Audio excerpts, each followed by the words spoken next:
ನಾಳೆ ಗೊತ್ತಿದೆ.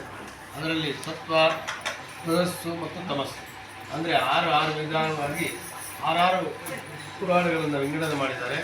ಅವರವರ ಗುಣಕ್ಕೆ ತಕ್ಕಂತೆ, ಅವರವರ ಶ್ರುತಿಗೆ ತಕ್ಕಂತೆ ಆ ಒಂದು ಪುರಾಣಗಳನ್ನು ಬರ್ತಕ್ಕಂಥ ವಿಚಾರಗಳ ಕಾರಣವಾಗಿ ಅವರ ಒಂದು ಜನ್ಮವನ್ನು ಸಾರ್ಥಕ ಮಾಡಿಕೊಂಡಿರುವ ಉದ್ದೇಶದಿಂದ ಏನು ಒಂದು 3 ಭಾಗಗಳಾಗಿ ಮಾಡಿದ್ದಾರೆ. ಅದರಲ್ಲಿ ವಿಶೇಷವಾಗಿರ್ತಕ್ಕಂಥ ಪುರಾಣ ವಾಯುಪುರಾಣವೂ ಅಷ್ಟೇ. ಒಂದೊಂದು ಪುರಾಣವನ್ನು ನಾವು ಅವಲೋಕನ ಮಾಡ್ತಾ ಹೋದಾಗ ನಮಗೆ ಒಂದು ರೀತಿ ಆಗಿರ್ತಕ್ಕಂಥ ಸಂಶಯ ಉತ್ಪತ್ತಿ ಆಗುತ್ತೆ. ಒಂದು ಸಾರಿ ಒಂದು ಪೂಜೆ ಮಾಡಬೇಕಾದ್ರೆ ದೇವಿಯ ಆರಾಧನೆ ಮಾಡಬೇಕಾದಾಗ ದೇವಿಯೇ ಸರ್ವೋತ್ತಮ, ಹಾಗೆಯೇ ಆಕೆಯೇ ಬ್ರಹ್ಮ ವಿಷ್ಣು ಮಹೇಶ್ವರನ ಸೃಷ್ಟಿ ಮಾಡೋದು ಅಂತ ಹೇಳಿ ದೇವಿ ಮಾತನಾಡುತ್ತೆ. ಅದೇ ರೀತಿ ಈಶ್ವರನ ಆರಾಧನೆ ಮಾಡಬೇಕಂತೆ ಶಿವಪುರಾಣಗಳನ್ನೆಲ್ಲ ನೋಡಿದಾಗ ಶಿವನೇ ಸರ್ವೋತ್ತಮ, ಆತನೇ ಮಿತ್ರನೆಲ್ಲವನ್ನು ನಿಯಾಮಕನಾಗಿರ್ತಕ್ಕಂಥ ಭಾವ ಮಾಡುತ್ತೆ. ವಿಷ್ಣುವಿನ ಪುರಾಣಗಳನ್ನು ಅಂದರೆ ಸತ್ತು ಪುರಾಣಗಳನ್ನು ನೋಡಿದಾಗ ವಿಷ್ಣು ಸರ್ವೋತ್ತಮತ್ವ ಅಂತ ಗೊತ್ತಾಗುತ್ತೆ. ಅದರಲ್ಲಿ ನಮಗೊಂದು ರೀತಿ ಗೊಂದಲ, ಯಾತಕ್ಕೆ ಈ ರೀತಿ ಬರೆದಿರ್ತಕ್ಕಂಥ ವ್ಯಕ್ತಿ ಒಬ್ಬರೇ, ವೇದವ್ಯಾಸರೇ ಬರೆದಿರ್ತಕ್ಕಂಥವ್ರು ಒಬ್ಬರೇ, ಆದರೆ ಪುರಾಣದಲ್ಲಿ ಬೇರೆ ಬೇರೆ ರೀತಿ ಆಗಿರ್ತಕ್ಕಂಥ ಒಂದು ಮಹತ್ವವನ್ನು ಕೊಡ್ತಾರಲ್ಲ, ಯಾಕೆ, ಇದರ ಉದ್ದೇಶ ಏನು, ಮಾಡ್ತಕ್ಕಂಥ ಕಾರಣ ಏನು, ಮತ್ತು ಜನಗಳನ್ನು ಯಾಕೆ ಈ ರೀತಿ ಗೊಂದಲದಲ್ಲಿ ಮುಗಿಸಿದ್ದಾರೆ, ಇವೆಲ್ಲ ಯೋಚನೆ ಬರುತ್ತೆ. ಮತ್ತು ಒಂದೊಂದು ಸಾರಿ ಇನ್ನೊಮ್ಮೆ ಯೋಚನೆ ಆಗುತ್ತೆ, ಏನಪ್ಪ ಇದು ಕಾಲ್ಪನಿಕವಾಗಿ ಏನೋ ಕೇವಲ ಜನಗಳನ್ನು ರಂಜನೆ ಮಾಡೋದಕ್ಕೋಸ್ಕರ ಏನೋ ಬರೆದಿರ್ತಕ್ಕಂಥ ವಿಚಾರಗಳಿರ್ಬೋದು, ಇದರಲ್ಲಿ ಯಾವ ಸತ್ಯ ಇದೆಯೋ ಸತ್ಯ ಇಲ್ವೋ. ಯಾಕೆಂದರೆ ಸಾಮಾನ್ಯವಾಗಿ ಪುರಾಣಗಳಲ್ಲಿ ಸುಳ್ಳೇ ಜಾಸ್ತಿ ಇರುತ್ತೆ, ಪುರಾಣ ತಾನೇ ಅದು, ಅದರಲ್ಲಿ ಏನೋ ಬೇರೆ ರೀತಿಯಾಗಿ ಕಲ್ಪನೆಯಾಗಿರ್ತಕ್ಕಂಥ ಕಾಲ್ಪನಿಕವಾಗಿರ್ತಕ್ಕಂಥ ವಿಚಾರಗಳು ಜಾಸ್ತಿ ಇರುತ್ತೆ. ಆದ್ದರಿಂದ ಬಹುಶಃ ಇದನ್ನೇನೋ ಕಾಲ್ಪನಿಕವಾಗಿ ಅವ್ರು ಬಂದಿರ್ಬೋದು ಅನ್ನೋಂಥ ಅನುಮಾನ ನಮಗೆ ಬರುತ್ತೆ. ಆದರೆ ಇದು ಯಾವುದೇ ರೀತಿಯಾಗಿರ್ತಕ್ಕಂಥದ್ದು ಯಾವತ್ತೂ ಪರಮಾತ್ಮ ಏನು ಸೃಷ್ಟಿ ಮಾಡಿಲ್ಲ, ಅಂದರೆ ವೇದವ್ಯಾಸರು ಏನು ಬರೆದಿದ್ದಾರೆ ಅದು ಯಾವುದೇ ರೀತಿಯಾಗಿದ್ದ ಕಲ್ಪನೆ ಆಗಿರ್ತಕ್ಕಂಥ ವಿಚಾರಗಳು ಅಲ್ಲ, ಅದರಲ್ಲಿ ಯಾರೋ ರೀತಿಯಾಗಿರ್ತಕ್ಕಂಥ ವಿಜೃಂಭಣೆ ಮಾಡತಕ್ಕಂಥ ವಿಷಯನೂ ಅಲ್ಲ. ಕೊನೆಗೆ ಎಲ್ಲ ಬಂದಾಗ ಒಂದೇ ರೀತಿಯಾಗಿರ್ತಕ್ಕ ಮಾರ್ಗವನ್ನು ಸೇರಬೇಕು. ಆಕಾಶಾತ್ ಪ್ರತಂ ತೋಯಂ ಯಥಾಗಚ್ಚ ಸಾಗರಂ ಸರ್ವದೇವ ನಮಸ್ಕಾರಂ ತೇಜಂ ಮುಕ್ತಿ ಅನ್ನೋ ಹಾಗೆ ಆಕಾಶದಿಂದ ಬಿಟ್ಟಿರ್ತಕ್ಕಂಥ ನೀರು ಹೇಗೆ ನದಿಗಳ ಮುಖಾಂತರವಾಗಿ ಸಾಗರವನ್ನು ಬರುತ್ತೋ ಹಾಗೆ ಎಲ್ಲ ರೀತಿಯಾಗಿರ್ತಕ್ಕಂಥ ವಿಚಾರಗಳು ಸಹ ಸಾಗರವನ್ನೇ. ಅಂದರೆ ಬರ್ತಕ್ಕಂಥ ದಾರಿ ಬೇರೆ ಅಷ್ಟೇ, ಬೇರೆ ಯಾವುದೂ ಇಲ್ಲ. ವಾಯುಪುರಾಣದಲ್ಲಿ ಒಂದು ವಿಶೇಷವನ್ನು ತಿಳಿಸಿದ್ದಾರೆ. ಏನಪ್ಪ ಅಂದರೆ ಹಿಂದೆ ಬಹಳ ಜಲ ಅನ್ನತಕ್ಕಂಥ ಆವೃತ್ತಿಯಾಗಿದೆ. ಆ ಜಲ ಬರೀ ಜಲವೇ ತುಂಬಿದ್ದಂಥ ಸಂದರ್ಭದಲ್ಲಿ ಅಲ್ಲಿ ವಿಷ್ಣು ಇದ್ದಾರೆ. ಆ ವಿಷ್ಣು ಇರತಕ್ಕಂಥ ಸಂದರ್ಭದಲ್ಲಿ ಅಲ್ಲಿಗೆ ಬ್ರಹ್ಮದೇವರು ಬಂದರು. ಬೇರೆ ಪುರಾಣದಲ್ಲ ಬೇರೆ ಬೇರೆ ರೀತಿಯಾದ ವಿಚಾರ ಇದೆ, ವಾಯುಪುರಾಣದಲ್ಲಿ ಇರ್ತಕ್ಕಂಥ ವಿಚಾರನೇ ಬೇರೆ. ಹೀಗಾಗಿ ವಿಷ್ಣು ಇರತಕ್ಕಂಥ ಸಮಯಕ್ಕೆ ಬ್ರಹ್ಮದೇವರು ಬಂದಾಗ ವಿಷ್ಣು ನೋಡಿ ಬ್ರಹ್ಮದೇವರನ್ನು ಹೊಗಳಲಿಕ್ಕೆ ಶುರು ಮಾಡಿದ್ರು. ನೀನು ವೇದಗಳನ್ನು ಉತ್ಪತ್ತಿ ಮಾಡಿರ್ತಕ್ಕಂಥವನು, ವೇದಗಳನ್ನು ಪ್ರಚಾರ ಮಾಡತಕ್ಕಂಥವನು, ವೇದಗಳಲ್ಲಿ ಇರ್ತಕ್ಕಂಥ ಮಹತ್ವವನ್ನು ತಿಳಿಸಿರ್ತಕ್ಕಂಥವನು, ನೀನು ಬಹಳ ಮಹತ್ವ ಸತ್ತೆಯನ್ನು ಹೊಂದಿರತಕ್ಕಂಥವನು ಅಂತ ಹೇಳಿ ಬ್ರಹ್ಮದೇವರನ್ನು ಸ್ತುತಿ ಮಾಡೋಕ್ಕೆ ಶುರು ಮಾಡಿದ್ರು. ಹಾಗೆ ಸ್ತುತಿ ಮಾಡ್ತಾ ಇಬ್ಬರು ಒಬ್ಬರೊಬ್ಬರು ಎದುರು ಬದಲು ಕೂತಿರೋ ಸಮಯದಲ್ಲಿ ನೀಲಲೋಹಿತ ಬಂದು. ನೀಲಲೋಹಿತ ಅಂದರೆ ಯಾರಪ್ಪ ಅಂದರೆ ಈಶ್ವರ ಬಂದಾಗ ಅವರಿಬ್ಬರು ಸೇರಿಕೊಂಡು ಈಶ್ವರನ್ನ ಹೊಗಳಲಿಕ್ಕೆ ಶುರು ಮಾಡಿದ್ರು. ನೀನು ಅಹಂಕಾರತ್ವವಾಗಿರ್ತಕ್ಕಂಥವನು ಮತ್ತು ಸಂಹಾರತ್ವವಾಗಿರ್ತಕ್ಕಂಥವನು, ನೀನು ಮಹಾ ಶಕ್ತಿಯನ್ನು ಉಪಯೋಗಿಸ್ತಕ್ಕಂಥವನು, ಮೈಕ್ರಮಾಗಿರ್ತಕ್ಕಂಥವನು ಅಂತ ಹೇಳಿ ಅವನು ವಿಶೇಷವಾಗಿ ಹೊಗಳಲಿಕ್ಕೆ ಶುರು ಮಾಡಿದ್ರು. ಹೀಗೆ ಒಬ್ಬರಿಗೊಬ್ಬರು ಹೊಗಳ್ಕೊಂಡೇ ಇರ್ತಕ್ಕಂಥ ಸಂದರ್ಭದಲ್ಲಿ ಇಬ್ಬರು ರಾಕ್ಷಸರು ಅಲ್ಲಿ ಬಂದರು. ದೊಡ್ಡದಾಗಿರ್ತಕ್ಕಂಥ ಆಕಾರ ಇದೆ ಅವರಿಗೆ, ಅತ್ಯಂತ ಭಯಂಕರವಾಗಿರ್ತಕ್ಕಂಥ ರೂಪವನ್ನು ತಾಳಿದರು. ಅವರಿಬ್ಬರು ನೋಡಿದ ತಕ್ಷಣ ಅಲ್ಲಿ ಪೂರ್ತಿ ಜಲಮಯವಾಗಿರ್ತಕ್ಕಂಥ ಪ್ರದೇಶ ಅದು. ಹೀಗಾಗಿ ಅಲ್ಲಿ ಬಂದಿರತಕ್ಕಂಥ ಇಬ್ಬರು ದೊಡ್ಡ ದೊಡ್ಡ ರಾಕ್ಷಸರು. ಇವ್ರನ್ನ ನೋಡಿದ ತಕ್ಷಣ ಆ ರಾಕ್ಷಸರು ಈ 3 ಜನ ನೋಡಿದ ತಕ್ಷಣ ಭಾಳ ಸಂತೋಷಪಟ್ಟರಂತೆ. ಯಾಕಂದರೆ ಅವ್ರು ತುಂಬ ಹಸುವಾಗ್ತಾ ಇದ್ದಾಗ ಏನೋ ಆಹಾರ ಹುಡುಕಬೇಕು ಅಂತ ಆ ಜನದಲ್ಲಿ ಹುಡುಕ್ತಾ ಇದ್ರು. ಆ ಸಂದರ್ಭದಲ್ಲಿ ಇವ್ರು 3 ಜನ ನೋಡಿದ್ರು. ಇವ್ರು 3 ಜನ ನೋಡಿದ ತಕ್ಷಣ ಅವ್ರಿಗೆ ಭಾಳ ಸಂತೋಷ ಆಗಿ ಅವ್ರು ಹೇಳ್ತಾರೆ, ನೀವು 3 ಜನ ಸಿಕ್ಕಿದ್ದೀರಾ, ಸ್ವಲ್ಪ ಹೊತ್ತು ಇರಿ, ನಾವು ನೀರು ಕುಡ್ಕೊಂಡು ಬರ್ತೇವೆ, ಅಂದರೆ ಆಚರಣೆ ಮಾಡ್ಕೊಂಡು ಬರ್ತೇವೆ, ನೀರು ಕುಡ್ಕೊಂಡು ಬರ್ತೇವೆ, ಆಮೇಲೆ ನಿಮ್ಮನ್ನು ಆಹಾರವಾಗಿ ಸ್ವೀಕಾರ ಮಾಡ್ತೀವಿ ಅಂತಂದು. ಅಂದರೆ ಯಾವುದೇ ಘನವಾಗಿರ್ತಕ್ಕಂಥ ಪದಾರ್ಥಗಳನ್ನು ಸ್ವೀಕಾರ ಮಾಡಬೇಕಾದಾಗ ಮೊದಲು ನೀರು ಕುಡಿಬೇಕು. ನಾವು ಊಟ ಮಾಡೋಕ್ಕಿಂತ ಮುಂದೆ ಸ್ವಲ್ಪ ನೀರು ಕುಡಿಬೇಕು, ಊಟ ಆದಮೇಲೆ ಸ್ವಲ್ಪ ನೀರು ತಗೋಬೇಕು. ಇದು ಆಯುರ್ವೇದಕ್ಕೆ ಬಂದಿರತಕ್ಕಂಥ ವಿಚಾರ, ಹಿಂದೇನೂ ಇರ್ತದೆ. ಹೀಗಾಗಿ ಆ ಇಬ್ಬರು ದೊಡ್ಡ ರಾಕ್ಷಸರು ಏನು ಮಾಡಿದ್ರು, ನೀರು ಕುಡಿಲಿಕ್ಕೆ ಶುರು ಮಾಡಿದ್ರು. ಅವರು ನೀರು ಕುಡಿಲಿಕ್ಕೆ ಅಂತ ಯಾವಾಗ ಶುರು ಮಾಡಿದ್ರು ಆ ಸಂದರ್ಭದಲ್ಲಿ ವಿಷ್ಣು ಮತ್ತು ನೀರಿನ ಕೆಳಗಡೆ ಹೊರಟೋಗ್ಬಿಡ್ತಾರೆ. ನೀರು ಹೋಯ್ತಾ ಅಂದರೆ ರುದ್ರದೇವರು ಮಾಯವಾಗುತ್ತೆ. ಆದರೆ ಉಳಿದಿದ್ದು ಯಾರು ಒಬ್ಬರೇ ಮೇಲ್ಗಡೆ ಬ್ರಹ್ಮ. ಹೀಗಾಗಿ ಇವರಿಬ್ಬರು ನೀರು ಕುಡಿದು ಇವ್ರು ದಿಟ್ಟಿಸಿ ನೋಡ್ತಾರೆ, ಕೇವಲ ಇದ್ದಿದ್ದು ಒಬ್ಬನೇ ಅಲ್ಲ, ಇದ್ದಿದ್ದು 3 ಜನ ಇದ್ರಲ್ಲ, ಇಬ್ಬರು ಎಲ್ಲೋದ್ರು ಅಂತ ಹೇಳಿ ಯೋಚನೆ ಮಾಡಿದ್ರು. ಸರಿ, ಇದ್ದನೋ ಒಬ್ಬನಾದ್ರೆ ಚಿಕ್ಕನಲ್ಲ, ಆಮೇಲೆ ಇಬ್ಬರನ್ನ ಹುಡುಕಿದ್ರು ಸಾಕು ಅಂತೇಳಿ ಅವನ ಹತ್ರ ಬಂದ್ರಂತೆ. ಅವ್ರ ಹತ್ರ ಬಂದಾಗ ದಯವಿಟ್ಟು ಯಾರು ಮಾತಾಡೋದಾದ್ರೆ ಆಚೆ ಹೋಗಿ. ಮಾತಾಡೋದಾದ್ರೆ ಯಾರು ಬೇಕಾದ್ರೂ ಆಚೆ ಹೋಗ್ಬೋದು ದಯವಿಟ್ಟು.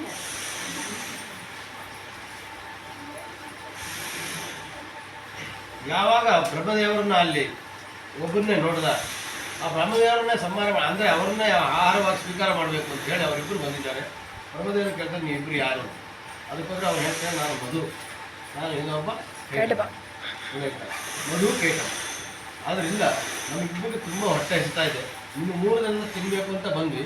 ಆದರೆ ನೀವಿಬ್ಬರು ಸಿಕ್ಕಲಿಲ್ಲ, ಆ ಇನ್ನಿಬ್ಬರು ಓಡೋಗಿದ್ದಾರೆ, ಅವ್ರನ್ನ ಹುಡುಕಿ ತಿಂತೇವೆ, ಅದಕ್ಕೆ ಮುಂಚೆ ನಿನ್ನನ್ನು ತಿಂತೇವೆ ಅಂತ ಅವನಿಗೆ ಭಾಳ ಭಯ ಆಯಿತು. ಈ ಮಧುಕೇಟವರು ಎಲ್ಲಿಂದ ಬಂದರು?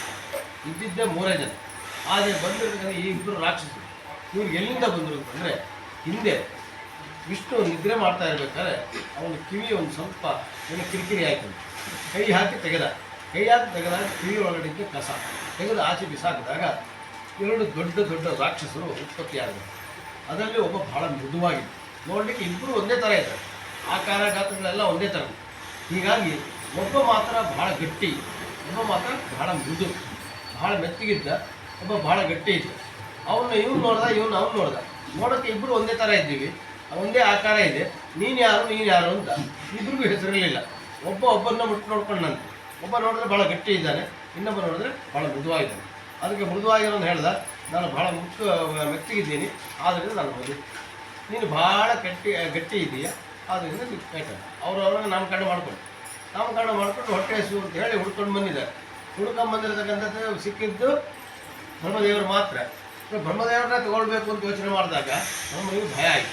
ಇವರಿಬ್ಬರನ್ನ ಎದುರಿಸೋಕ್ಕಾಗಲ್ಲ, ಯಾಕೆ ದೊಡ್ಡ ಆಕಾರ ಇದೆ, ದೊಡ್ಡ ರಾಕ್ಷಸರು, ಇವರನ್ನು ಎದುರಿಸಿ ನಾವು ನಿಲ್ಲಕ್ಕಾಗೋದಿಲ್ಲ. ಇದರಿಂದ ಹೇಗಾದ್ರೂ ತಪ್ಪಿಸ್ಕೋಬೇಕು ಅನ್ನೋ ಉದ್ದೇಶದಿಂದ ಕೆಳಗೆ ಇಳಿದು ಓಡಿ ಬರ್ತಾ ಇದ್ದಾರೆ.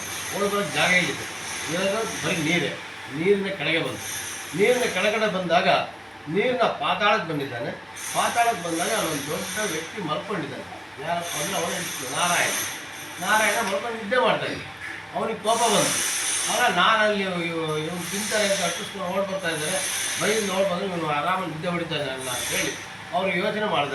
ನಾರಾಯಣ ಎಬ್ಸೋಣ ಅಂತೇಳಿ ಭಾಳ ಪ್ರಯತ್ನ ಪಡ್ತಿದ್ದ. ನಾರಾಯಣ ನಿದ್ದೆಯಲ್ಲಿ ಭಾಳ ಫೇಮಸ್. ಸೊ ಹೀಗಾಗಿ ಎಲ್ಲೋದು ನಾರಾಯಣ ನಿದ್ದೆ ಮಾಡ್ತಿತ್ತು ಹೀಗಾಗಿ. ಸೊ ಹೀಗಾಗಿ ನಿದ್ದೆ ಮಾಡ್ತಾ ಇದ್ದಾನೆ, ಎಬ್ಸೋಕ್ಕೆ ಆಗಲಿಲ್ಲ. ಏನು ಮಾಡಬೇಕು ಅಂತ ಗೊತ್ತಾಗಲಿಲ್ಲ. ಅಲ್ಲಿ ಇಲ್ಲಿ ನೋಡ್ತಾನೆ, ಕಾಲು ಕೆಳಗಡೆ ಹತ್ತಿರ ಹೋಗ್ತಾರೆ ಬ್ರಹ್ಮದೇವರು, ತಲೆ ಹತ್ತಿರ ಬರ್ತಾರೆ, ಕಿವಿ ಹತ್ತಿರ ಬರ್ತಾರೆ, ಅಲ್ಲಾಡ್ತಾ ಇಲ್ಲ. ಕೊನೆಗೆ ಮಧುಕೇಟವರು ಇನ್ನು ಬರ್ತಾ ಇರ್ತಕ್ಕಂಥದ್ದು ಗೊತ್ತಾಯಿತು. ಇವರು ಬಂದು ನಾನು ಬಿಡೋದಿಲ್ಲ, ಇನ್ನು ನಾನು ಸಂಹಾರ ಮಾಡ್ತೇನೆ ಅಂತಕ್ಕಂಥ ಮೈಲಿಂದ ಹೇಗಾದರೂ ಮಾಡಿ ಎಲ್ಲಿಂದ ತಪ್ಪಿಸ್ಕೋಬೇಕು ಅಂತ ನೋಡ್ತಾ ಇದ್ದಾರೆ. ಅವನ ದೇಹದ ಮೇಲೆಲ್ಲ ಓಡಾಡ್ತಾ ಇತ್ತು, ಅಷ್ಟು ದೊಡ್ಡ ಆಕಾರ ಪರಮಾತ್ಮಂದು. ಸೊ ಎಲ್ಲೂ ಜಾಗ ಸಿಗಲಿಲ್ಲ. ಕೊನೆಗೆ ಮಕ್ಕಳು ನೋಡಿದ್ರು, ಒಳಗಡೆ ಹೋಗೋಣ ಅಂತೇಳಿ ಒಳಗಡೆ ಸೀದಾ ಇಳಿದ್ರು. ಪರಮಾತ್ಮನ ದೇಹವನ್ನು ಪ್ರವೇಶ ಮಾಡಿ ಅಲ್ಲೇ ಒಳಗಡೆ ಹೋಗ್ಲಿಕ್ಕೆ ಶುರು ಮಾಡಿದ್ರು.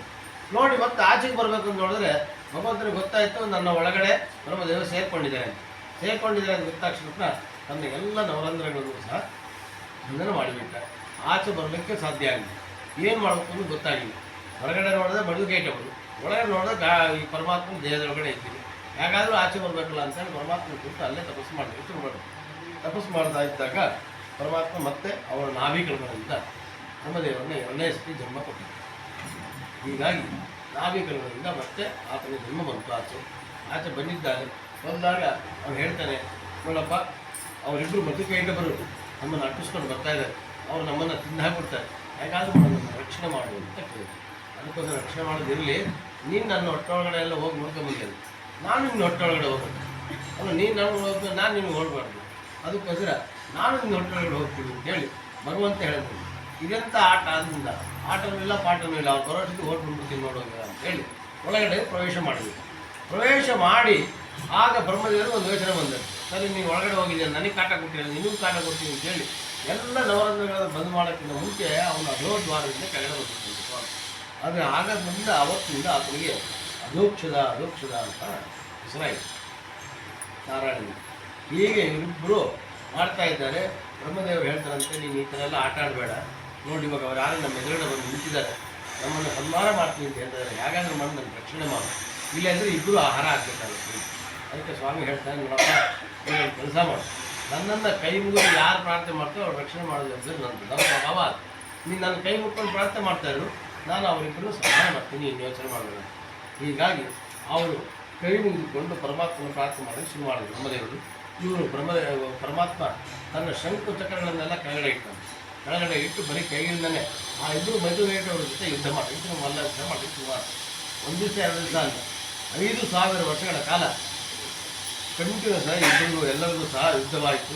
ಯಾರೂ ಸೋಲಿಲ್ಲ, ಯಾರೂ ಗೆಲ್ಲಿಲ್ಲ. ಹೀಗಾಗಿ ಸುಸ್ತಾಗುವಂಥ ಕೂತ್ಕೊಂಡಂತೆ. ಅದಕ್ಕೆ ಅದು ಬ್ರಹ್ಮದೇವರು ಹೇಳ್ತಾರೆ, ಸಾಕು ನಿನ್ನ ಆಟ, ಯಾಕಾದರೂ ಮಾಡಿ ಅವ್ರನ್ನ ಸಂಹಾರ ಮಾಡು. 5,000 ವರ್ಷಗಳಾಗೋಯ್ತು, ನನಗೆ ಭಯ ಆಗ್ತಾ ಇದೆ. ಯಾವುದೋ ಒಂದು ಸಂದರ್ಭದಲ್ಲಿ ಈ ರಾಕ್ಷಸರ ಕೈ ಮೇಲಾಗ್ಬಿಟ್ರೆ ಅವ್ರು ನಮ್ಮ ಕಥೆ ಏನು, ಅದಕ್ಕೋಸ್ಕರ ದಯವಿಟ್ಟು ಅವ್ರನ್ನ ಸಂಹಾರ ಮಾಡೋದಾಗ ಏನು ಯೋಚನೆ ಮಾಡಬೇಡಿ, ಅವ್ರನ್ನ ನಾನು ಸಂಹಾರ ಮಾಡ್ತೀನಿ, ಆದರೆ ಸ್ವಲ್ಪ ರೆಸ್ಟ್ ತೊಗೊಂಡು ಬರ್ತೀನಿ ಅಂತ. ಮತ್ತೆ ರೆಸ್ಟು. ಅವನು ಮತ್ತೆ ಮಲಗಿದ. ಮತ್ತೆ ಮಲಗಿದ ತಕ್ಷಣ ಭಗವಂತನ ನಿದ್ರೆಯಿಂದ ಒಬ್ಬ ದೇವಿ ಬಂದಳು. ಆ ದೇವಿ ಬಂದು ಆಚೆ ಬಂದಿದ್ದಾಳೆ. ಹೆಣ್ಣು ರೂಪರಾಗಿರ್ತಕ್ಕಂಥ ಅವಳ ರೂಪಲಾವಣ್ಯವನ್ನು ನೋಡಿದ ತಕ್ಷಣ ಮಧುಕೇಟವರಿಗೆ ಮೋಹ ಆಯಿತು. ಮೋಹದ ಜೊತೆಗೆ ಅಷ್ಟೇ ಅಲ್ಲ, ನಿದ್ರೆ ಬರಲಿಕ್ಕೆ ಶುರುವಾಯಿತು. ಹೊಡೆದಾಡಿ 5,000 ವರ್ಷ ಹೊಡೆದಾಡಿದ್ದಾರೆ, ಸುಸ್ತಾಗಿದೆ, ಆಗ ಸಾಕಾಗಿದೆ. ಜೊತೆಗೆ ಯಾವಾಗ ಇವರು ನೋಡಿದ್ರು ನಿದ್ದೆ ಬರಲಿಕ್ಕೆ ಶುರುವಾಯಿತು. ನಿದ್ದೆ ಬರಲಿಕ್ಕೆ ಶುರುವಾಯಿತು. ಅದರಿಂದ ಕೂತ್ಕೊಂಡು ಕೂತ್ಕೊಂಡಂತೆ ಇವರು. ಅದಕ್ಕೋಸ್ಕರ ಅವತ್ತಿಂದ ಆಕೆಗೆ ರಾತ್ರಿ ದೇವಿ ಅಂತ ಹೆಸರು. ಹೀಗಾಗಿ ದೇವಿಗೆ ರಾತ್ರಿ ಶ್ರೋಧಿ ಒಳಗಡೆ ದೇವಿ ಕೂತಿರುವಾಗಲೇ ರಾತ್ರಿ ಸೂಕ್ತ ಅಂತೀವಿ. ರಾತ್ರಿ ಸೂಕ್ತ ಪಾರಾಯಣ ಮಾಡೋದು ಬಹಳ ಸೂಕ್ತ. ಯಾಕೆಂದರೆ ಮೊದಲನೇದಾಗಿ ದೇವಿ ಉತ್ಪತ್ತಿಯಾಗಿದ್ದು ರಾತ್ರಿ. ಅವಳ ಹೆಸರು ರಾತ್ರಿ, ನಿದ್ರಾದೇವಿ ಅಂತ ಆಕೆ ಹೆಸರು. ಹೀಗಾಗಿ ನಿದ್ದೆ ಬರಲಿಕ್ಕೆ ಶುರು ಆಯಿತು. ಸ್ವಲ್ಪ ಹೊತ್ತು ನಿದ್ದೆ ಮಾಡಿದ್ರು. ಆಮೇಲೆ ಭಗವಂತ ಮತ್ತೆದ್ದು ಮತ್ತೆ ಯುದ್ಧ ಮಾಡಬೇಕು ಅಂತ ಯೋಚನೆ ಮಾಡಿದಾಗ ಅವರಿಬ್ಬರು ಹೇಳ್ತಾರೆ, ನೋಡು ಭಗವಂತ ಹೇಳ್ತಾ ಇದ್ದಾರೆ, ನೀವಿಬ್ಬರು ನನ್ನ ಜೊತೆ 5,000 ವರ್ಷಗಳ ಕಾಲ ಹೊಡೆದಾಡಿದ್ದೀರಾ, ಉದ್ಧಾರ ಮಾಡಿದ್ದೀರಾ, ನೀವೇನು ಯೋಚನೆ ಮಾಡಬೇಡಿ, ನೀವೇನು ಹೊರ ಬೇಕಾದರೆ ಕೇಳಿ ನನಗೆ ಹೊರ ಕೊಡಬೇಕು ಅಂತ ಆಸೆ ಆಗ್ತಾ ಇದೆ. ಯಾಕೆಂದರೆ ನನ್ನ ದೇಹದ ಮಲದಿಂದ ನೀವು ಉತ್ಪತ್ತಿಯಾಗಿರ್ತಕ್ಕಂಥವ್ರು. ಹೀಗಾಗಿ ನಿಮ್ಗೆ ಏನಾದ್ರು ಹೊರ ಬೇಕಾದ್ರೆ ನಾನು ಹೊರ ಕೊಡ್ತೀನಿ ಅಂತಂದ ಸ್ವಾಮಿ. ಅದಕ್ಕೋಸ್ಕರ ಅವರಿಬ್ಬರು ಯೋಚನೆ ಮಾಡೋದಂತೇಳಿ, ನೀನು ಯಾರು ನನಗೆ ಹೊರ ಕೊಡೋಕ್ಕೆ? ಯಾಕಂತಂದರೆ ಹೊರ ತೊಗೊಳ್ಳೋದು ಯಾವತ್ತೂ ಚಿಕ್ಕವನಾಗ್ಬಿಡ್ತಾನೆ, ಹೊರ ಕೊಡೋದು ದೊಡ್ಡವನಾಗ್ಬಿಡ್ತಾನೆ. ಆದ್ದರಿಂದ ನಿನ್ನ ಹತ್ರ ನಾನು ಏನಾದ್ರು ಹೊರ ತೊಗೊಳಕ್ಕೆ ಹೋದರೆ ನಿನ್ನ ಅಂಡರ್ ನಾವು ಆಗ್ಬಿಡ್ತೀವಿ. ಅದಕ್ಕೋಸ್ಕರ ಅದು ಬೇಡ, ನಾವೇ ದೊಡ್ಡವರು, ನಾವೇ ಹೊರ ಕೊಡ್ತೀವಿ, ನೀನೇ ಹೊರ ಕೇಳೋದು ಭಗವಂತ ಹೇಳ್ತಾನೆ. ನಾನು ಚಿಕ್ಕವನು ಆಗಬಲ್ಲೆ, ದೊಡ್ಡವನು ಆಗಬಲ್ಲೆ, ಮಹತ್ವ ಆಗಬಲ್ಲೆ, ಮತ್ತು ಅಣುವು ಆಗಬಲ್ಲೆ. ನೀವೇನು ಯೋಚನೆ ಮಾಡಬೇಡಿ, ನಾನೇ ನಿಮ್ಮನ್ನು ಹೊರ ಕೇಳ್ತೇನೆ ಅಂತ ಹೇಳಿ ಭಗವಂತ ಹೇಳ್ತಾನೆ, ನಿಮ್ಮಿಬ್ಬರ ಪ್ರಾಣ ನನಗೆ ಬೇಕು, ಕೊಡಿ ಅಂತ. ಇವರಿಬ್ಬರು ಗಾಬರಿ ಆಯಿತು. ನೀವು ಹೊರ ಕೇಳ್ತೀನಿ ಅಂತ ಹೇಳ್ಬಿಟ್ಟು ನಮ್ಮ ಪ್ರಾಣನೇ ಕೇಳ್ತಾ ಇದ್ದಾನಲ್ಲ, ಏನೇ ಮಾಡೋದು ಅಂತ ಯೋಚನೆ ಮಾಡಿ ಸ್ವಲ್ಪ ಟೈಮ್ ಕೊಡೋದು ನಮಗೆ ಅಂತ ಇಬ್ಬರು ಮೀಟಿಂಗ್ ಮಾಡಲಿಕ್ಕೆ ಶುರು ಮಾಡ್ತಾರೆ. ಡಿಸ್ಕಸ್ ಏನು ಮಾಡೋದು, ಇವಾಗ ಹೊರ ಕೊಟ್ಬಿಟ್ಟಿದ್ವಿ, ಹೊರ ಕೇಳು ಅಂತ ಹೇಳ್ಬಿಟ್ಟಿದ್ವಿ. ಸೊ ಅವ್ನು ಹೊರ ಕೇಳಿದ್ದಾರೆ, ಕೇಳಿದ್ರು ಅವ್ನು ಕೊಡಲಿಲ್ಲ ಅಂದರೆ ಮತ್ತೆ ಅವ್ನು ನಮ್ಮನ್ನು ಹೊರ ಕೇಳು ಅಂತಾರೆ. ಇದೊಳ್ಳೆ ರಾಮಾಯಣ ಆಗ್ಬಿಡುತ್ತೆ, ಏನು ಮಾಡೋದು ಅಂತ ಹೇಳಿ ಇಬ್ಬರು ಯೋಚನೆ ಮಾಡೋದಕ್ಕೆ 1,000 ವರ್ಷಗಳ ಕಾಲ ಟೈಮ್ ತೊಗೊಂಡ್ರು. 1,000 ವರ್ಷಗಳ ಮೀಟಿಂಗ್ ನಮ್ದು ಆಯ್ತಲ್ಲ 3 ಸತಿ. ಆ ಥರ ಇನ್ನೂ ಇವತ್ತರೂ ಬಗೆಹರಿದಿಲ್ಲ. ಸೊ ಹೀಗಾಗಿ ಬಗೆಹರಿಯೋದು ಇಲ್ಲ. ಹಂಗೆ ಅವ್ರದ್ದು ಮೀಟಿಂಗ್ ಹಾಗೆ ನಡೀತು 1,000 ವರ್ಷಗಳ ಕಾಲ ಮೀಟಿಂಗ್ ನಡೀತು. ಮೀಟಿಂಗ್ ಆದಮೇಲೆ ಮೊನ್ನೆ ಒಂದು ಕನ್ಕ್ಲೂಷನ್ ಬಂದ್ರಂತೆ, ನೋಡು ನೀನು ಬೇಕಾದ್ರೆ ನಾವು ಸಮ್ಮಾನ ಮಾಡ್ಬೋದು, ನಮ್ಮ ಪ್ರಾಣಗಳನ್ನು ನೀವು ಕೊಡ್ತೀನಿ. ಆದರೆ ಒಂದು ವಿಷಯ ಏನಪ್ಪ ಅಂತಂದರೆ, ನೀರು ಎಲ್ಲಿಲ್ಲ ಅಲ್ಲಿ ನಮ್ಮನ್ನು ಸಮಾನ, ಅಂದರೆ ಪೂರ್ತಿ ಜಲಾವೃತವಾಗಿರ್ತಕ್ಕಂಥ ಪ್ರದೇಶ. ಸೊ ಹೀಗಾಗಿ ಎಲ್ಲೂ ಭೂಮಿ ಅನ್ನತಕ್ಕಂಥದ್ದು ಇಲ್ಲ, ಕೇವಲ ನೀರು ಮಾತ್ರ ಇದೆ ಆ ಸಮಯದಲ್ಲಿ.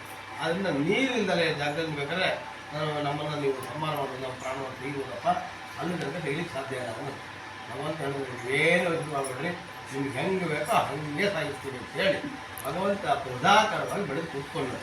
ಎದ್ದು ಕಳ್ಕೊಂಡಿದ್ದಾನೆ. ಅವನು ಕೂತಿರೋ ಗಾತ್ರನೇ ನೀರು ಅವನ ಕಾಲ ಕೆಳಗೆ ಬಂದಿದೆ. ಅಷ್ಟು ದೊಡ್ಡದಾಗಿರ್ತಕ್ಕಂಥ ಆಕಾರವನ್ನು ಭಗವಂತ తీసుಕೊಂಡಿದ್ದಾನೆ. ಅವನ ಮೇಲಿರ್ತಕ್ಕಂಥ ನೀರು ಅಂದರೆ ತೊಡೆ ಮೇಲಿತ್ತು ಊರು, ಅದರ ಮೇಲಿರ್ತಕ್ಕಂಥ ನೀರನ್ನು ಉಜ್ಜಿ ತೆಗೆದಿದ್ದಾರಂತೆ. ನೋಡಿ ಇಲ್ಲಿ ನೀರಿಲ್ಲ, ಬಂದು ಕೂತ್ಕೊಂಡಿದ್ದೀವಿ ಇಬ್ಬರು ಅಂತೇಳಿ ಕೂತ್ಕೊಂಡು ಅವರನ್ನು ಇಬ್ಬರನ್ನೂ ಸಹ ಒಂದೊಂದು ಬಗೆಯಲ್ಲಿ ಕೂಡಿಸಿ ಔಚಿಗೆ ಹುಡ್ಕೊಂಡು ಉಂಡೆ ಥರ ಮಾಡಬೇಕು. ಮುದ್ದೆ ಮಾಡಿ ಎತ್ತಿ ಬಿಸಾಕಬೇಕು. ಒಂದೇ ಥರ ಎತ್ತು ಬಿಸಾಕಿದಾಗ ಯಾವಾಗ ಆ ಉಂಡೆ ಬಂತು ಆ ಸಮಯದಲ್ಲಿ ಅಲ್ಲಿ ಲೀಲೋಹಿತ ಬಂತು. ಲೀಲೋಹಿತ ಅಂದರೆ ನಾನು ರುದ್ರದೇವರು, ಅಲ್ಲಿ ತನಕ ಅವ್ರು ಇಲ್ಲೇ ಇಲ್ಲ. ಆಮೇಲೆ ರುದ್ರದೇವರು ಅಲ್ಲಿ ಗೊತ್ತಾಯಿತು. ಬಂದಿರ್ತಕ್ಕಂಥ ರುದ್ರದೇವರು ಹೇಳ್ತಾರೆ, ಬಹಳ ಒಳ್ಳೆಯ ಕೆಲಸ ಮಾಡಿದೆ ಪರಮಾತ್ಮ, ನೀನು ಉತ್ತಮವಾಗಿ ಕೆಲಸ ಮಾಡಿದ್ದೀಯಾ.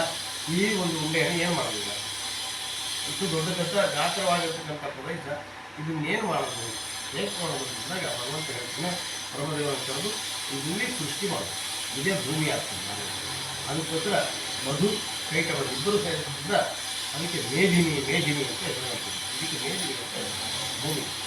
ಹೀಗಾಗಿ ಇಲ್ಲಿ ನೀವು ಸೃಷ್ಟಿ ಕಾರ್ಯವನ್ನು ಪ್ರಾರಂಭ ಮಾಡಿ ಅಂತ ಹೇಳಿ ಪರಮಾತ್ಮ ಅಂತಂದರೆ ಅವತ್ತಿಂದ ಸೃಷ್ಟಿ ಕಾರ್ಯವನ್ನು ಪ್ರಾರಂಭ ಮಾಡಿ. ಇದು ಒಂದು ಸಂಶಯ ಏನಪ್ಪ ನಮಗೆ ಅಂತಂದರೆ, ಮೊದಲು ನೀವು ಹೇಳ್ತೀರಾ, ಒಂದು ಸಾರಿ ಹೇಳ್ತೀರಾ ನಾಗರಿಕರಿಂದ ಬ್ರಹ್ಮನೇ ಹೋಗ್ತೀವಿ, ಆಮೇಲೆ ನೋಡಿದ್ರೆ ಇವಾಗ ಮತ್ತೆ ಸ್ಟಾರ್ಟಿಂಗಲ್ಲಿ ಹೇಳಿದ್ರು ಬ್ರಹ್ಮನೇ ಇದ್ದ ಅಂತ. ಆದಮೇಲೆ ಇವರಿಬ್ಬರು ಮಾತಾಡ್ತಾ ಇದ್ರು, ಒಬ್ರಿಗೊಬ್ರು ಹೊಗಳ್ತಾ ಇದ್ರು. ನೀರು ಅಂತ ಬಂದಾಗ ಅವ್ರಿಗೂ ಸ್ಥಿತಿ ಮಾಡ್ತಿದ್ದೆ. ಇದಕ್ಕೂ ಅದಕ್ಕೆ ಇದಕ್ಕೆ ಹೇಗೆ ಸಂಬಂಧ ನಾಳೆ ಅಂತಂದರೆ, ಇಲ್ಲಿ ಒಂದು ವಿಚಾರವನ್ನು ವಿಶೇಷವಾಗಿ ನೋಡ್ತೀವಿ. ಅದಕ್ಕೆ ಪುರಾಣಗಳನ್ನು, ನಮ್ಮಲ್ಲಿರ್ತಕ್ಕಂಥ ಪುರಾಣಗಳನ್ನು ಕೇವಲ ಕಥೆಗಳ ಥರ ಓದ್ತಾ ಇದ್ದರೆ ನಮಗೆ ಈ ಥರ ಸಂಶಯ ಬರ್ತದೆ. ಸಂಶಯ ಬಂದಾಗ ಯಾವ ಸರಿ ಯಾವ ಸರಿ ಇಲ್ಲ ಅಂತಕ್ಕಂಥ ವಿಮರ್ಶೆ ಮಾಡ್ತಕ್ಕಂಥದ್ದು ನಮ್ಮ ಮತ್ತೊಂದು ಗೊತ್ತಾಗೋದಿಲ್ಲ, ತೊಂದರೆ ಏನೇ ಇಲ್ಲಿ ಕೇವಲ ನಾವು ಕಾಲ್ಪನಿಕವಾಗಿ ವಿಚಾರ. ಹಾಗಲ್ಲ, ನಮ್ಮ ಮನೆಗೆ ನಾವಿರ್ತಕ್ಕಂಥ ಜಾಗಕ್ಕೆ ಯಾರೇ ಬಂದವರನ್ನು ಗೌರವ ಕೊಡ್ತಕ್ಕಂಥದ್ದು ನಮ್ಮ ಕರ್ತವ್ಯ. ಅವರು ನಮ್ಗೆ ಚಿಕ್ಕವರಾಗಿದ್ದಾರೆ, ದೊಡ್ಡವರಾಗಿದ್ದಾರೆ, ಅಥವಾ ನಮ್ಗೆ ಬೇಕಾಗಿದ್ದಾರೋ ಬೇಡಾದಾರೋ ಮುಖ್ಯ ಅಲ್ಲ. ನಮ್ಮ ಮನೆಗೆ ಅಥವಾ ನಾವಿರೋ ಜಾಗಕ್ಕೆ ಅವರು ಬಂದಾಗ ಅವರನ್ನು ಆಧರಿಸಿ ಕರೆದುಕೊಳ್ಳುವಂಥದ್ದು ಮುಖ್ಯ. ಮತ್ತು ಅವರು ಜ್ಞಾನಿಗಳಾಗಿದ್ದರೆ ಅವರ ವಿಚಾರಗಳನ್ನು ವಿಶೇಷವಾಗಿ ಹೊರತಕ್ಕಂಥದ್ದು. ಹೀಗಾಗಿ ಎರಡೂ ಸಹ ಬಹಳ ಮುಖ್ಯ. ಅದಕ್ಕೋಸ್ಕರ ಬ್ರಹ್ಮದೇವರು ಚಿಕ್ಕವರಾದರೂ ಸಹಿತ ಪರಮಾತ್ಮ ಅವರನ್ನು ನೋಡ್ತಕ್ಕ ಹೊರಟಿಗೆ ಶುರುವಾಗಿದೆ. ಅದೇ ಸಂದರ್ಭದಲ್ಲಿ ಅಲ್ಲಿ ಬಂದಿರತಕ್ಕಂಥ ರುದ್ರದೇವರು, ಆ ರುದ್ರದೇವರನ್ನು ಇಬ್ಬರು ಗೌರವ ಕೊಡ್ತಾರೆ. ಹಂಗೆ ಪರಸ್ಪರ ಒಬ್ಬೊಬ್ಬರು ಗೌರವ ಕೊಟ್ಟಾಗ ಮುಂದೆ ಜನ್ಮದಲ್ಲೂ ಸಹ ನಮಗೂ ಒಂದು ಗೌರವ ಸಿಗುತ್ತೆ. ಇವತ್ತು ಗೌರವೇ ಕೊಡದಲ್ಲೇ ಒಬ್ಬರನ್ನ ಹೇಗೆಂದ್ರೆ ನಾವು ಇಷ್ಟ ಬಂದಂಗೆಲ್ಲ ಮಾತಾಡ್ತಿದ್ದೆ, ಅವ್ರಿಗೂ ಅದೇ ಸಿಗುತ್ತೆ. ಆದ್ದರಿಂದ ಇದು ಈ ಥರ ಭಾವನೆ ಮಾಡಬೇಕಷ್ಟು ಬೇರೆ ಯಾವ ಉದ್ದೇಶ. ಅದಕ್ಕೆ ಪುರಾಣಗಳನ್ನು ಕೇಳಬೇಕಷ್ಟು ಓದಲಿಕ್ಕೂ ಓದಬಾರ್ದು ಅಂತೇಳಿ ಈ ಸಮಸ್ಯೆನೇ ಬೇಡ ಅಂತ ವ್ಯಕ್ತಿಗಳು ಪುರಾಣದ ವಿಚಾರಗಳನ್ನು ತಿಳಿಸ್ಕೊಂಡಾಗ ಈ ರೀತಿ ತೊಂದರೆಗಳನ್ನು ನಾವು ಹಾಕಿದ್ವಿ. ಇಂತಹ ಒಂದು ಮಹತ್ವವಾಗಿರ್ತಕ್ಕಂಥ ಜಲತತ್ವ ಇಂದ ಸೃಷ್ಟಿಯಾಗಿರ್ತಕ್ಕಂಥ ಪೃಥ್ವಿತತ್ವದಿಂದ ಉತ್ಪತ್ತಿಯಾದ ತೇಜಸ್ಸಿಂದ ಉತ್ಪತ್ತಿಯಾಗಿರ್ತಕ್ಕಂಥ ವಾಯುವಿಂದ ಆಕಾಶದಿಂದ ಅಹಂಕಾರದಿಂದ ತದಸ್ಸು ತಮಸ್ಸು, ಅದರ ಮೇಲಿರ್ತಕ್ಕಂಥದ್ದೇ ಸತ್ವ. ಇದನ್ನೇ ನವಾರ್ಣವ ಪೂಜೆ. ಈ ನವಾರ್ಣವ ಪೂಜೆ ಅಂತ ಏನು ಮಾಡ್ತಾರೆ, ಇದೇ ಪೂಜೆ. ಅದು ಸಿಂಪಲ್ ಆಗಿರ್ತಕ್ಕಂಥದ್ದು, ಬೇರೆ ಯಾವುದೇ ವಿಚಾರ ಇಲ್ಲ. ಹೀಗಾಗಿ ಈ ನವಾರ್ಣ ಪೂಜೆಯನ್ನು ಪ್ರಾರಂಭ ಮಾಡಿ. ಈ ನವಾರ್ಣ ಪೂಜೆಯನ್ನು ಮೊದಲು ಯಾರು ಅನುಷ್ಠಾನವನ್ನು ಮಾಡ್ತಾರೆ, ನವಾರ್ಣವ ಇಡೀ ಜಗತ್ತು ಉತ್ಪತ್ತಿ ಆಗ್ತದೆ ಮುಂಚೆನೇ ಇರತಕ್ಕಂಥದ್ದು. ಅದಕ್ಕೆ ಯಾರು ಬಂದಿರಲ್ಲ, ಆಮೇಲೆ ಬರೆದಿರ್ತಕ್ಕಂಥದ್ದಲ್ಲ, ಅವೆಲ್ಲ ಇದ್ದಿದ್ದ ಮೇಲೆ ನವಾರ್ಣವ ಅದನ್ನು ಪೂರ್ತಿ ಅನುಷ್ಠಾನಕ್ಕೆ ತಗೊಂಡು ಬಂದು ಅದರಲ್ಲಿರ್ತಕ್ಕಂಥ ನಿಜವಾದ ಸತ್ವ ಅನ್ನತಕ್ಕಂಥದ್ದನ್ನು ಜಗತ್ತಿಗೆ ತೋರಿಸ್ತಾ ಮಹಾನುಭಾವರು ಯಾರು ನಾಳೆ ನೋಡಿ. ಹೀಗಾಗಿ ಇಂತಹ ಒಂದು ಉತ್ತಮವಾಗಿರತಕ್ಕಂಥ ನಿವಾರಣವ ಆದಮೇಲೆ ಎಲ್ಲ ರೀತಿಯಾಗಿರ್ತಕ್ಕಂಥ ಜೀವರಾಶಿಯ ಸೃಷ್ಟಿಯನ್ನು ಬ್ರಹ್ಮದೇವರು ಮಾಡ್ತಾರೆ. ಇಂತಹ ಬ್ರಹ್ಮದೇವರು ಮೊದಲನೇದಾಗಿ ತಿಳಿಸಿಕೊಂಡಾಗ ಅವರ ಇದರಿಂದ ಮುಖದಿಂದ ಆ ಅಂತಕ್ಕಂಥ ಅಕ್ಷರಗಳು ಬಂತು. ಆ ಇಂದ ಉದ್ವೇಗಗಳು ಬಂತು, ಎದುರುವೇದ ಬಂತು, ಗಮವೇದ ಬಂತು. ಹೀಗಾಗಿ ಅಕ್ಷರಗಳು ನಾವು ಯಾರು ಬಂದು ನಮ್ಗೆ ಗೊತ್ತೇ ಇಲ್ಲ ಅಂತ ಹೇಳ್ತೀವಿ. ಅಕ್ಷರಗಳು ಸಹ ಉತ್ಪತ್ತಿ ಆಗತಕ್ಕಂಥ ಬಗೆ ಹೇಗೆ ನಾವು ನಾಳೆ ವಿವರವಾಗಿ ತಿಳ್ಕೊಳ್ಳೋಣ. ಅದು ಮೊದಲನೇದಾಗಿ ಬ್ರಹ್ಮದೇವರ ಬಾಯಿಂದ ಬಂದಿದ್ದು ಓಂ. ಆ ಓಂ ನಂತರ ಬಂದಿರ್ತಕ್ಕಂತೆ ಅಸ್ಯ. ಅದಕ್ಕೋಸ್ಕರ ನಾವು ಯಾವುದೇ ಮಂತ್ರವನ್ನು ಹೇಳಬೇಕಾದಾಗ ಓಂ ಅಸ್ಯ ಬಸ್. ಯಾಕೆಂದರೆ ಬ್ರಹ್ಮದೇವರಿಂದ ಮೊದಲು ಬಂದಿದೆ ಅಸ್ಯ ಹೇಳಲೇಬೇಕು, ತರಬೇಕು ಓಂ ಹೇಳಿ ಅದನ್ನು ಹೇಳಿ ಕಾರಣ ವಿಶೇಷವಾಗಿ ಹಾಗಂತ ಹೇಳ್ಬಿಟ್ಟು ಹೆಂಗಸರಿಗೆ ಓಂ ಹೇಳಬಾರ್ದು ಅಂತ ವಿಚಾರ. ಯಾಕಂದರೆ ಓಮನ್ನು ಬರೀ ಓಂ ಅಂತ ಹೇಳಿದ್ರೆ ಏನು ತಿಳಿಯಿಲ್ಲ. ಓಮನ್ನು ಹೇಳತಕ್ಕಂಥ ಬಗೆ ಇದೆ. ಆ ಬಗೆಯಿಂದ ಬಹುಶಃ ಹೆಂಗಸರ ಒಂದು ದೇಹದ ಪ್ರಕೃತಿ ಒಳಗಡೆ ವ್ಯತ್ಯಾಸ ಆಗತಕ್ಕಂಥ ಸಮಯ ಇರ್ಬೋದು, ವ್ಯತ್ಯಾಸ ಆಗೋದು ಬಗೆ ಇರ್ಬೋದು ಅಂತ ಉದ್ದೇಶದಿಂದ ಓಂ ಶ್ರೀ ಅಂತಕ್ಕಂಥ ವಿಚಾರ ಅಸ್ಯವನ್ನು ಹೇಳಲೇಬೇಕು ಅಂತ ವಿಚಾರ ಇದೆ. ಓಂ ಮತ್ತು ಅಸ್ಯ ಇದರ ನಂತರ ಬಂದಿರತಕ್ಕಂಥ ವ್ಯಕ್ತಿದ್ದಾರೆ. ಹೀಗಾಗಿ ಈ ಎಲ್ಲ ವಿಚಾರಗಳನ್ನು ಇನ್ನೂ ಸವಿಸ್ತಾರವಾಗಿ ಈ ನಾವೇನು ವರ್ಣಾಕ್ಷರಗಳಿದೆ ಅದನ್ನು ಯಾರು ಫಸ್ಟು ಪ್ರಾರಂಭ ಮಾಡಿದ್ರು, ಈ ನವಾರ್ಣ ಪೂಜೆಗಳನ್ನು ಹೇಗೆ ಅನುಷ್ಠಾನ ಬಂತು, ಅದರಿಂದಲೇ ಹೇಗೆ ಅವರು ಮಹತ್ವವಾಗಿರ್ತಕ್ಕಂಥ ಸಾಧನೆಯನ್ನು ಮಾಡಿದ್ರು ಅನ್ನೋ ವಿಚಾರವನ್ನು ನಾಳೆ ಶ್ರೀ ಕೃಷ್ಣ